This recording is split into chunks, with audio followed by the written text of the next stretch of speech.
Good morning students, स्वागत है आपका अपने अमृत सीनियर सेकेंडरी स्कूल के यूट्यूब चैनल पर। आशा है कि आप हिंदी का काम ध्यानपूर्वक सुनकर और निष्ठापूर्वक अपनी हिंदी की कॉपी पर करते होंगे।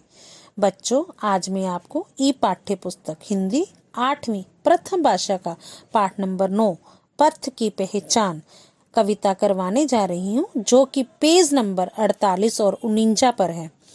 पथ की पहचान श्री हरिवंश राय बच्चन द्वारा लिखी गई है। कवि ने कविता में व्यक्ति को जीवन पथ की पहचान कर लेने का भाव प्रस्तुत किया है।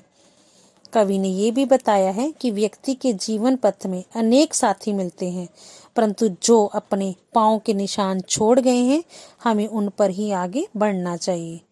चलो बच्चों, पढ़ते हैं कविता पथ की पहचान पेज नंबर 48 पर। बेटा, सबसे पहले इसका प्रसंग। प्रस्तुत पद्यांश हमारी हिंदी की पाठ्य पुस्तक में संकलित श्री हरिवंश राय बच्चन द्वारा रचित पथ की पहचान नामक कविता में से लिए गए हैं। इसमें कवि ने जीवन मार्ग पर निरंतर आगे बढ़ने की प्रेरणा दी है और जीवन के मार्ग पर चलने वाले मनुष्य को सावधान भी किया है।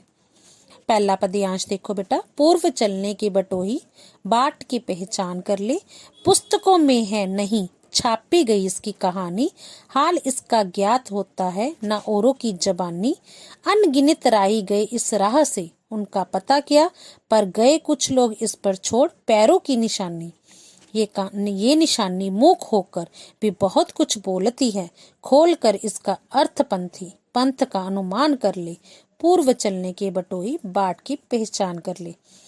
बेटा, बटोही होता है मुसाफिर, बाट होता है रास्ता, अनगिनत होता है बेटा जिसकी गिनती ना की जा सके, निशानी चिन्ह, मूक होता है खामोशी, पंथी मुसाफिर, पथ मार्ग।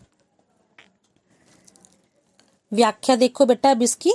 कवि कहता है कि जीवन के मार्ग पर चलने वाले ही यात्री, तू चलने से पहले रास्ते को समझ ले। इस जीवन के रास्ते की कहानी पुस्तकों में नहीं छापी गई है, दूसरे के मुंह से सुनकर भी इसका हाल ज्ञात नहीं होता। आज तक इस रास्ते पर अनगिनत यात्री जा चुके हैं, परंतु उन सब का आज कुछ भी पता नहीं कि कहाँ गए। परंतु कुछ लोग इस रास्ते पर अपने पैरों की निशानी छोड़ गए हैं, और ये जो निशानी है वो चुप रहकर भी बहुत कुछ बोलती है। हे यात्री, तू इसका अर्थ समझकर अपने रास्ते का अनुमान लगा ले। हे मुसाफिर, तू चलने से पहले अपने रास्ते को पहचान कर ले। यहाँ पर कवि का कहने का भाव ये है कि जीवन पथ का जो रास्ता है वो बड़ा ही विशाल है, इस पर हमें सोच समझकर चलना चाहिए। दूसरा पद्यांश देखो बेटा। ये बुरा है या कि अच्छा, व्यर्थ दिन इस पर बिताना, जब असंभव छोड़ ये पथ दूसरे पर बढ़ाना। तू इसे अच्छा समझ, यात्रा सरल इससे बनेगी, सोच मत केवल तुझे ही ये पड़ा मन में बिठाना। हर सफल पंथी यही विश्वास ले इस पर बड़ा है, तू इसी पर आज अपने चित्त का अवधान कर ले। पूर्व चलने की बटोही, बाट की पहचान कर ले। बेटा, व्यर्थ होता है बेकार, असंभव नामुमकिन, पथ रास्ता, पग पैर, और अवधान होता है मन लगाना। बेटा, इसमें कवि ने मनुष्य को जीवन पथ पर निरंतर आगे बढ़ने की प्रेरणा भी दी है, और साथ साथ हमें जीवन मार्ग पर चलने के लिए सावधान भी किया है। देखो कैसे। कवि कहता है कि हे पथिक, हे यात्री, ये मार्ग बुरा है या अच्छा, इस बात के लिए सोच समझकर दिन बिता देना बेकार है। तो अपने पथ पर निरंतर आगे बढ़ता जा, जबकि इस रास्ते को छोड़कर दूसरे रास्ते पर चलना असंभव है। जीवन का रास्ता एक है, उस पर चलना ही पड़ेगा। इसीलिए ये सोचना व्यर्थ है कि ये रास्ता बुरा है या अच्छा। तो इसी मार्ग को अच्छा जान ले, इससे तू रास्ते पर आसानी से चल सकेगा। ये मत सोच कि केवल तुझे ही मन में ये निश्चय करना पड़ेगा, बल्कि हर एक सफल यात्री ने इसी विश्वास को लेकर इस रास्ते पर अपना मन लगाकर चलना शुरू किया है। तो भी आज इसी रास्ते पर अपना मन लगा ले। हे यात्री, चलने से पहले अपने मार्ग की पहचान कर ले। बेटा, यहाँ पर इस पैरे में कविता का कहने का भाव ये है कि जब व्यक्ति कोई रास्ता अपना ले तो उसे उस रास्ते पर निरंतर आगे बढ़ना चाहिए, बल्कि कुछ सोचना नहीं चाहिए। तीसरा पद्यांश देखो, है अनिश्चित किस जगह पर सरित गिरी गहर मिलेंगे, है निश्चित किस जगह पर बाग वन सुंदर मिलेंगे। किस जगह यात्रा खत्म हो जाएगी ये भी अनिश्चित है, अनिश्चित कब सुमन कब कंटकों के शर मिलेंगे। कौन सहसा छूट जाएंगे मिलेंगे कौन सहसा, आ पड़े कुछ भी रुकेगा तू न ऐसी आन कर ले, पूर्व चलने से पहले बाट की पहचान कर ले। बेटा इसमें भी कवि हमें यही बता रहा है कि जीवन मार्ग पर चलने से पहले मनुष्य को सावधान हो जाना चाहिए। देखो बेटा इसकी व्याख्या, हे यात्री ये पहले से निश्चित नहीं है कि जीवन पथ पर कहाँ नदी पर्वत और खाई मिलेंगे। बेटा सरित होती है नदी, गिरी होता है पहाड़, गहर होता है गड्ढा या खाई, सुमन फूल और कंटक होते हैं कांटे और शर होता है तीर। कवि का कहने का यहाँ पर क्या भाव है कि हमें पहले से निश्चित नहीं है कि जीवन पथ पर हमें कहाँ नदी पर्वत और खाई मिलेंगे, किस समय कौन सी कठिनाई का सामना करना पड़ेगा, इस विषय में पहले से कोई अनुमान लगाना संभव नहीं है।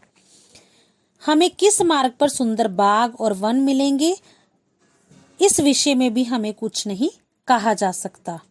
किस स्थान पर हमें जीवन हमारी यात्रा जो है वो समाप्त हो जाएगी, ये भी पहले से नहीं जाना जा सकता। ये भी निश्चित नहीं कि कब सुखी रूपी फूल और कहाँ हमें कांटे पैदा करने वाले दुख मिलेंगे। इस जीवन पथ पर बढ़ते हुए कौन से साथी हमारे साथ अलग हो जाएंगे और हमें कौन से नए यात्री मिलेंगे, ये भी पहले से हमें जानना संभव नहीं। बस तू केवल इतना फैसला कर ले कि तुम्हारे मार्ग में भले ही कुछ आ जाए पर तू अपने पथ पर रुकेगा नहीं, अपितु निरंतर आगे बढ़ता जाएगा। इसीलिए हे पथिक, हे यात्री, तू चलने से पहले अपने मार्ग की पहचान कर ले। यहाँ पर कवि का कहने का भाव ये है कि जीवन पथ के यात्री के लिए अनिश्चित होता है कि उसे कहाँ सुख मिलेगा और कहाँ दुख। बेटा आज हमने पथ की पहचान कविता पढ़ी, जिससे हमें ये ज्ञात हुआ कि मनुष्य को जीवन के मार्ग पर चलने से पहले पथ की पहचान कर लेनी चाहिए, क्योंकि ऐसा ज्ञान लोगों की बताने या पुस्तकों से प्राप्त नहीं होगा। कुछ लोग जो जीवन पथ पर अपने चिन्ह छोड़ गए हैं, उनके आधार पर अपनी यात्रा आरंभ करनी चाहिए।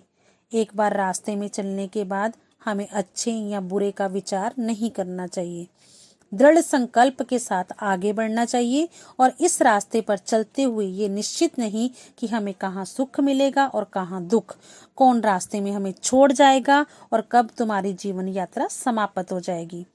ये सारी बातें अनिश्चित हैं, परंतु दृढ़ता के साथ आगे बढ़ता चल।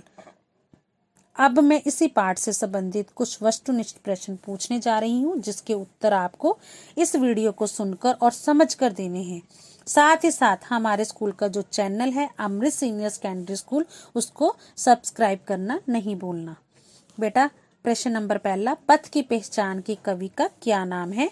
प्रश्न नंबर दूसरा, इसमें लेखक किसकी पहचान करने को कह रहा है। तीसरा प्रश्न, एक सफल यात्री मन में क्या लेकर पथ की ओर बढ़ता है। प्रश्न नंबर 4, सफल यात्री राह पर कैसे बढ़ता है। प्रश्न नंबर 5, राही पथ पर अपनी कैसी निशानियां छोड़ गए हैं। प्रश्न नंबर 6, राही को कब नहीं रुकना चाहिए। प्रश्न नंबर 7, सफल यात्री रास्ते पर कैसे निशान छोड़ गए हैं। प्रश्न नंबर 8, यात्री को रास्ते पर आगे डैश रहना चाहिए कि नहीं। प्रश्न नंबर 9, यात्री को चलते समय मन में किस बात का विचार नहीं करना चाहिए। और प्रश्न नंबर 10 है, पूर्व चलने के बटोही डैश की पहचान कर ले। बेटा आपने इन प्रश्नों के उत्तर मेरी वीडियो को सुनकर और समझकर देने हैं और उसके बाद अपनी हिंदी की जो उत्तर पुस्तिका है उस पर करने हैं। धन्यवाद।